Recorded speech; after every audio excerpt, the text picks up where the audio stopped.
हलदी हल सब तोहर जानकारी एगे इज्जत देबो उतारी।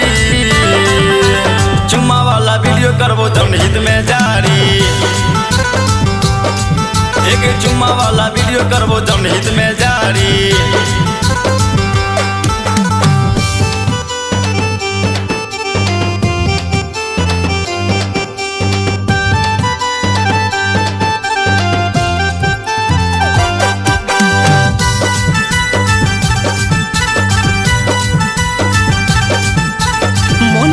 चलै छो खोल के बोल रे हमरा से किया तू करै छी छल गे।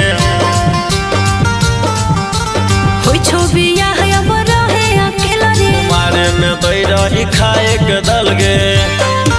अरे भागी जो कुतवा नहीं त दिए लगबो काटल गारी।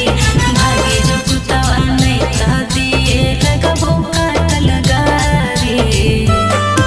एगे धइने चियौली हलदी हल सब तोहर जानकारी एगे इज्जत देबो उतारी। चुम्मा वाला वीडियो करबो जनहित में जारी। एगे चुम्मा वाला वीडियो करबो जनहित में जारी।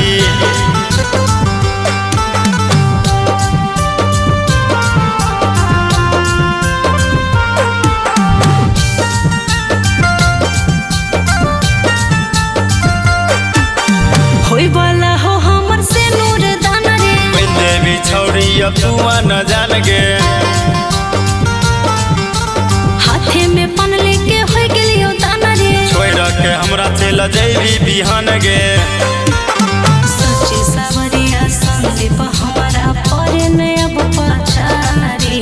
सच्ची सावरिया संदीप हमारा परे ने अब पछारी।